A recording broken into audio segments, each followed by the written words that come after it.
Merry Christmas, my friends! Today I'm going to do something I probably should have done a long time ago, review A Christmas Carol by Charles Dickens.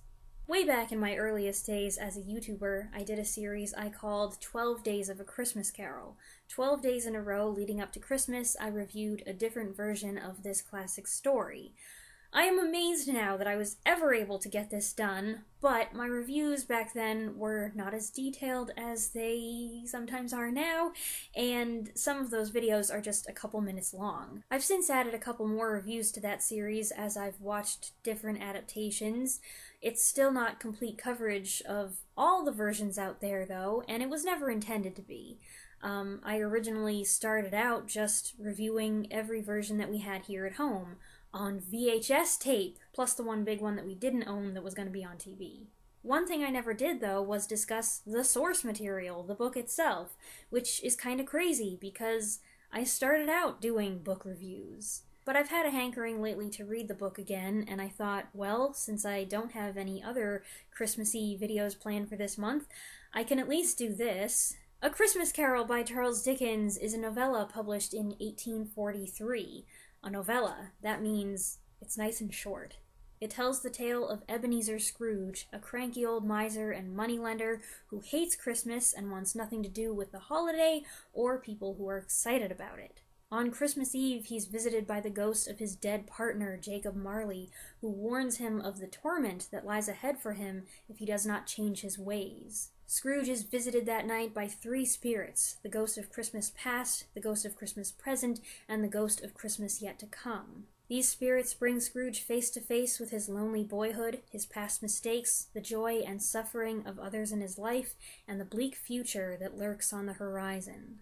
Come morning, spoiler alert, Scrooge is stunned to find it's Christmas Day, he hasn't missed it, and here he is all in one piece. Grateful to be alive, humbled by the lessons he's learned, and eager to keep his word and right a lifetime of wrongs, he sets out to show the world he's a changed man, bursting with generosity, joy, and love.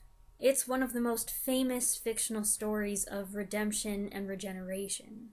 It's easily one of the most adapted novels ever written. There have been scores of radio, television, motion picture, and theatrical productions familiarizing audiences over the decades with images like Fezziwig's Party, the Cratchits' Modest Christmas Dinner, Marley's face on the door knocker, the Ghost of Christmas Yet to Come's spooky and silent Grim Reaper, and Scrooge's giddiness on Christmas morning. Dickens, a master of great opening lines, gave us another stellar one here. Marley was dead to begin with. He also gave us the frequently quoted, "Bah, humbug," and "God bless us, everyone!" And the name Scrooge itself, as a noun, verb, or adjective, has become part of our lexicon. There are a few other lines I'm partial to quoting myself, and I hope this isn't a regrettable decision. If I had my way, every idiot who goes about with a Merry Christmas on his lips would be boiled in his own pudding and buried with a stake of holly through his heart. You keep Christmas in your way and let me keep it in mine. But you don't keep it. Then let me leave it alone. If they're going to die, then they'd better do it and decrease the surplus population. You wish to be left anonymous? I wish to be left alone. You might be a bit of undigested beef, or a crumb of moldy cheese, an old potato. There's more of gravy than of grave about you. Mankind was my business. Come in and know me better, man. It's his bed curtains. Why, it's Christmas Day, sir. What, the one that's as big as me? We were making rather merry last night, sir. The combining of good old Christmas cheer with a ghost story, and not just one ghost but four, and even more than that if you consider Marley's doomed companions, is a pretty daring thing. But that's Dickens for you, blending the dark and depressing with the cheerful and humorous. So much of it is fantastical, but Scrooge's transformation feels very real. It's not something that happens all at once, but it doesn't get dragged out either. It's a perfectly executed process. The Jacob Marley sequence is so good. Up to that point, Dickens has hinted at something coming, something strange and supernatural, but Marley's arrival is where he really opens it up. Original readers may have been just as startled and horrified as poor Scrooge. I never refer to A Christmas Carol as a scary story, but this is intended to be a horrifying scene, and it's very well done, from Marley's entrance, with the noise coming up from the basement, to his exit, with the miserable spirits wandering and wailing in the streets. I've seen so many adaptations, and some of them many times, but I hadn't read the book in years, so it was funny to see the original version of certain events play out a little differently. The films have added to the imagery and been so influential that there are moments you may be expecting in the book, but you won't find them because they were never there. I was especially interested to find scenes that never, or almost never, make it into the adaptations. Fortunately, there aren't that many of those. The biggest one, I think, is Scrooge's last scene with the Ghost of Christmas Past, watching his former fiancée Belle with her husband, now middle-aged and happily surrounded by boisterous children. It's the life that Scrooge might have had with her if he had chosen a different path. If I remember correctly, I've only seen one version that included something like that scene, and that was done a little bit differently. I think that part was moved to the Ghost of Christmas Present section, and that was in the 1986 George C. Scott version. Another one is during the Ghost of Christmas Yet to Come sequence, the man and wife who owe Scrooge money and are thankful he's dead because they'll have more time to repay their debt. This scene doesn't usually make the cut, but I suppose with the callousness of Scrooge's business associates and old Joe and company, and the shock of confronting his own corpse laid out on the bed, and then seeing his own tombstone, there's more than enough there to make the point. The book's not without humor, though. As you know, if you've ever seen an adaptation, there are funny parts, funny lines, and it's all doled out in appropriate measure, and it helps to inject a little much-needed levity. Dickens was good at that kind of thing, and there's quite a lot of laughing in this story. It is a fair, even-handed, noble adjustment of things that while there is infection in disease and sorrow, there is nothing in the world so irresistibly contagious as laughter and good humor. I have a few more random observations. I rediscovered a quote that I really liked when I read this back in the day. This is between the first and second spirits.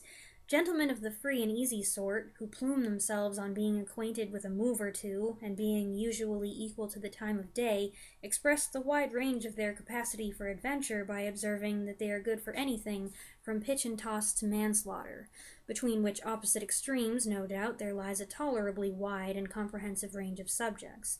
Without venturing for Scrooge quite as heartily as this, I don't mind calling on you to believe that he was ready for a good broad field of strange appearances, and that nothing between a baby and a rhinoceros would have astonished him very much.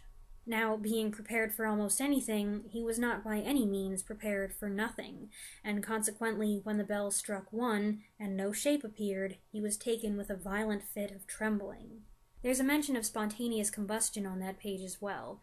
I'm guessing, given a certain notorious scene in Bleak House, Dickens was fascinated by that concept. Dickens does spend an awful lot of time describing food. Now, food is an important part of festives. Not all of it sounds appealing to me, but it's a different culture. Fun little detail, by the way, Scrooge is supposed to have a cold, and you thought the night couldn't get any worse. But then the new Scrooge on Christmas Day is just so delightful. The chuckle with which he said this, and the chuckle with which he paid for the turkey, and the chuckle with which he paid for the cab, and the chuckle with which he recompensed the boy were only to be exceeded by the chuckle with which he sat down breathless in his chair again, and chuckled till he cried. Shaving was not an easy task, for his hand continued to shake very much, and shaving requires attention, even when you don't dance while you're at it. But if he had cut the end of his nose off, he would have put a piece of sticking plaster over it and been quite satisfied. And so help me, I couldn't keep myself from crying. I had considered just reading the book to you. I don't know how popular that idea would have been, but I do feel like there are a couple of you who might have enjoyed that. I didn't think it would take that long, but now, considering how long it took me to read it, it would probably take about 3 hours to read the thing, and who has time for that? But it's probably just as well that I didn't anyway. The part about Tiny Tim always gets me, and I'm not sure I could have gotten through it without turning into a bit of a mess, and nobody wants to see that. That might have made the cemetery performance more convincing, though. There was one message that stood out, that the joy of Christmas is not dependent on circumstances. We see people who are poor, sick, and old, all making the most of the day, heedless of poverty, illness, and age. Scrooge is taken to the miner's home, the lighthouse, the ship, and many other places besides, and at all of them people are singing and celebrating, no matter their situation. The joy of Christmas is not something that can be repressed, diminished, or canceled. A Christmas Carol remains a staple of the holiday season, not just because it has that cozy familiarity that so many people crave at this time of year, but because it tells a story that is timeless and inspiring. Anyone, even someone as cold and mean and old as Ebenezer Scrooge, can change and become a new man. And what is Christmas celebrating, after all? The birth of Jesus Christ, who came to earth to seek and to save those who are lost, even those who seem beyond redemption. That's about all I have to say, I think. I hope you have a wonderful holiday, and I'll see you again, whenever I can get the next video done. I'll post when I post. Until then, thanks for watching, and Merry Christmas.